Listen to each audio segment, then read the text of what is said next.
Mallrats.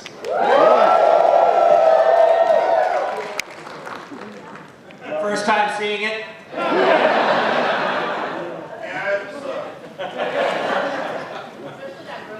It did huge at the box office.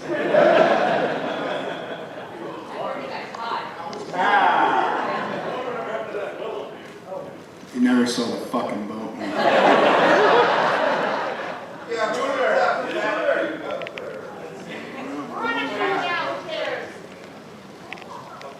Well, thank you all for coming.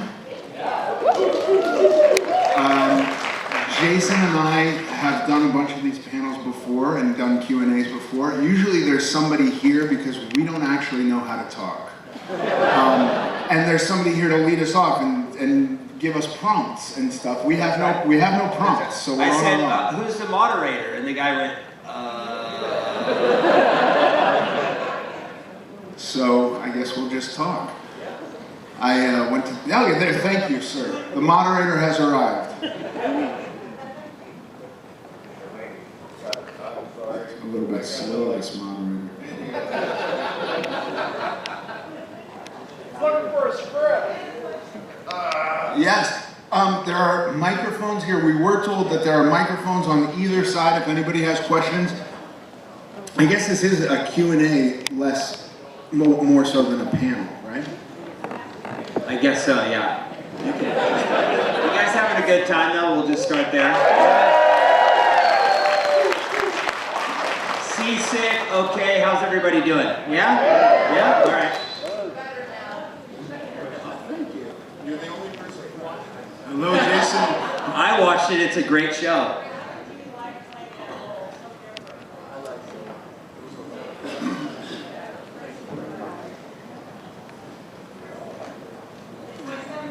Happy birthday. Happy birthday. Thank you for spending it with us. Hello, Jason and Ethan. How are you today? And how are you, sir? Awesome. Hey, thanks for everything you guys do. I grew up as a skateboarder, still am. Oh, it's hard to tell. But when are we going to get a clip with you and Mark for the community? I'd love to do that. He's talking about Mark Gonzalez, legendary skateboarder. He lives over in Boston. I'm out in California, so I don't see him often, but we do keep in touch, and I would love to film something Please with do Mark. us all a favor when next time you guys are around each other. We'll skate Just together for grab sure. a board, Yeah. throw it down, just get a couple clips, put it on his YouTube. His YouTube is awesome, and I can't wait to see that. I appreciate you. Thanks, guys. All right. This film was earlier in your careers. I was wondering if there were any particular things that you learned from this movie that helped shape your future career. You know what is interesting? Jason and I realized this yesterday that we went together to a theater that's not still the same theater in Los Angeles and watched Clerks before Mallrats happened. We were friends that long ago. I think the thing I learned most was just to show up on time and know your lines. That was the big lesson. I had a crap ton of dialogue, and it was my first movie. So I learned that, I learned how to memorize dialogue, and I learned the importance of, trying to understand the writer's writing. And Kevin is a very, very specific writer, and all of his inflections are italicized in his scripts, so you know exactly which words to hit. And so it's a lot of science in a way. It's very technical, and so to get my head wrapped around that, it certainly helped in the future when I was doing things like My Name is Earl, which also had a ton of His name is Randy. It set me up for, work like that where there's a lot of dialogue, really grasping sort of how to interpret it because of Kevin. He was a great first sort of teacher. Snooze. Can you guys hear me? Question for both you guys, kind of like, where did you, for Jason, it's kind of a three-prong, where'd your love come for skateboarding, acting, and now photography? And then Ethan, where'd your love for acting come from, and now podcasting and lifting and being huge? And also, you scared the shit out of me in Babylon. I just watched it the other day. I was homesick from work. I'm like, oh, this is fun about the talkies. And then all of a sudden, like, you fucking show up and are like killing people in a cave. It was nuts. So back to my question, anyways. When I was a kid, my older brother came running home one day, and he said, come here, Jason. So we ran down the alleyway.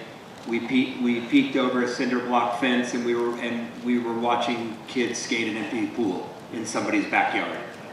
And my brother was like, holy shit, we need to do this. And we talked our mom into getting us skateboards, and she did, which was very cool. So I got started in that world when I was just about 7 years old. Wow. What was the other? Sorry. Acting and then photography. And then, you know, when I was like 21-ish, 22, I was really getting into watching a lot of movies and really finding inspiration there. And I was particularly drawn to Coen Brothers movies. Raising Arizona, which of course we ripped off for My Name is Earl as much as we could, and just really loving movies and being genuinely curious about what it's like to make one. And so that was sort of the impetus for getting into acting, and then that would sort of lead to getting into cameras and filmmaking and photography and stuff like that. So each one kind of, you know, followed the other, yeah. And then Ethan, for you, how'd you get into acting and then podcasting and now weightlifting and being awesome? Hey, you didn't say I was awesome. Oh, yeah. No, Jason, you're awesome. There were a couple actors in school and when I went to like junior high, and I was fascinated because I noticed that people didn't look at them as human beings so much as like the characters they played on TV. And I was very introverted and uncomfortable with my weight, and I found, wouldn't that be nice if I felt like I could be being looked at for something other than just my weight, if they were looking at me because they recognized me from something else. And then I went and did a play at this school, and there was like a freedom in that because it was the only time I felt like my body was correct for that character. For the rest of my life, I felt shame and not good about myself. But then when I was playing this character, I was perfect for the character. And so I felt a relief. And so acting became like therapeutic for me in that way. That's awesome. And then how'd you fall into podcasting? Podcasting, I spent many years losing and gaining weight. And I also had this like, every time I'd lose weight, I'd feel like I'm done. I don't want to think about the old me anymore, and then I gained the weight back. And I found that if I really confront the fact that this is going to be something I have to pursue for the rest of my life and work at, and there's no finish line, and I communicate about it as much as possible and find like-minded people to communicate, it will be easier to be accountable. That's awesome. Fans of both of you guys.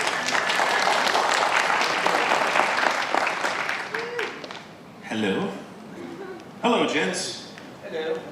This was given to me in 2011 from 20th Century Fox in Chatsworth, California. At the time, it was Raising Hope, but I think you might recognize it. It's one of your lists. Yeah, Greg. I thought we were going to get served. Gina Garrett's whoever was an assistant, and they gave it to me. It's one of your lists from the show, and I held it up to a light. I went really forensic on it. They were photocopied, as you know. Yeah. But in this one, you wrote many, many times, 263, broke bus stop, blah, blah, blah, blah, blah, and it's just scribbles. Again. So I think you broke your bus stop while looking for Poncho the Blue Fish on the screensaver on the laptop. And when I looked at the episode, folds, that everything was there. So I need you to sign this for me in a couple of days. But also, I didn't get chosen for that lottery for your little script reading. Not upset. But I was wondering, can I play the list? Every time you say list, I just go like this. And I put it back down. Yeah. You're in your hired, you got the part. I don't have to say a word. Just You got the part. thank you, sirs. No, but thank you. Honestly, one of my favorite shows of all time, and you guys are absolutely amazing. Thank you so much.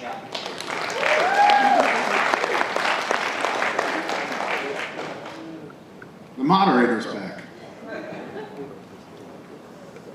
What's a Nubian?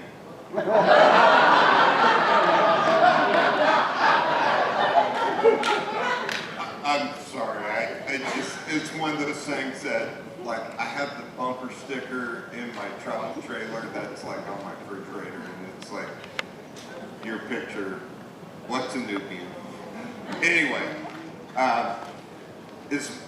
Jason, as much as I love watching you or whatever, my question is for you. Good night, everybody. You have been a motivator for me. Like, I was on, Cruises Q1, and since that time, believe it or not, I've lost 50 pounds. Oh, that's awesome, man. And oh my God, you're freaking amazing. Like, that was one of my things when you signed my poster back when we didn't have to pay for it, everybody. But anyway, it's one of those things that it's like, I had that poster and you signed it, and I was just like, oh my God, this is freaking amazing. So anyway, I just want to say, I've restarted watching My Name is Earl on Hulu or whatever that streaming it is. But, you in particular, you're awesome. And by the way, it's a scooter. Thank you. Hi, gentlemen. Very nice to meet you. Thank you so much for being on this cruise again. I'm a huge fan of you guys in general, but I also rewatched My Name's Earl before coming on the cruise. One of my favorite TV shows as well. Do you guys have a favorite episode, a certain list item that you guys really loved filming? They all kind of bleed together for me, but I remember like experiences. Like I remember laying in bed with Jason and being tortured by a small mouse. One with the mouse That rolling was a lot around. of fun. But I can't say I got to sing Time After Time by Cyndi Lauper. That was fun. I don't know what episode that's in. I think for me, probably the pilot episode, because I didn't really know if this was the right call as an actor. I didn't really know if it would work for mainstream network television, because Greg Garcia wrote a great script that definitely felt a little bit more Raising Arizona-esque.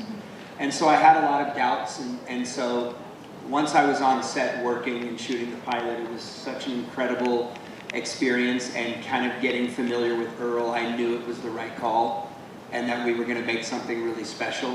So it was cool to go from being kind of stressed out about not knowing if I wanted to do it. I said no at first, and then I eventually came back around, and I'm so glad that I did, because it was such an incredible experience. It's an incredible one-of-a-kind show, definitely. My other question, Jason, real quick. You've obviously had such an amazing career doing so many different fields and things like that. Tony Hawk obviously has a documentary about his life and career. Do you think that you'll ever do one? I don't know. That's a really good question. Maybe. You should absolutely do it. No offense to Tony Hawk, but your career is much more interesting. I'm first going to get into porn. Wrap up the career, I'm going to add one more thing, and then we'll do a documentary. Well, trust me, I'm sure plenty of us will sign up for your OnlyFans. And I went to school for photography, really looking forward to your photography class. I lost 120 pounds, so congratulations. Thank you so much. That's Thank you awesome. guys so much again for being here. Thank you.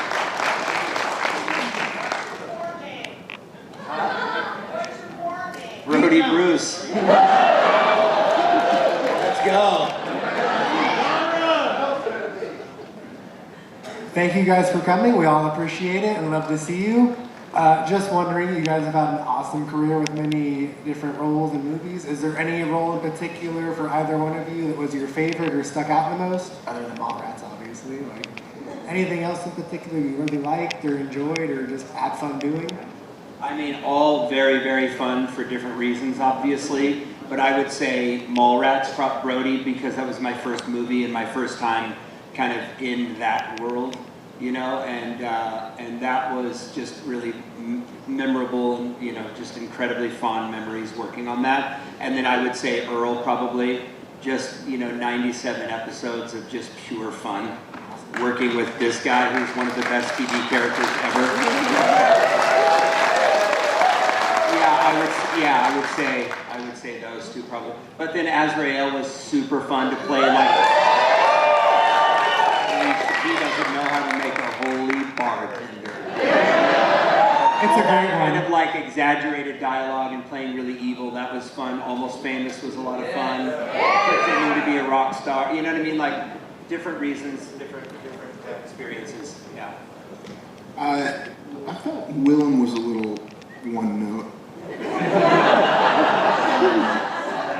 But he was fun. He got to yell at little kids. I liked playing Randy a lot. Randy was really sweet and got to often say stuff that maybe you think but aren't allowed to say, but because Randy's like a little innocent guy, he got to say it. He's a good moral compass. Yeah. For sure. Yes, Harry Knowles. Thank you.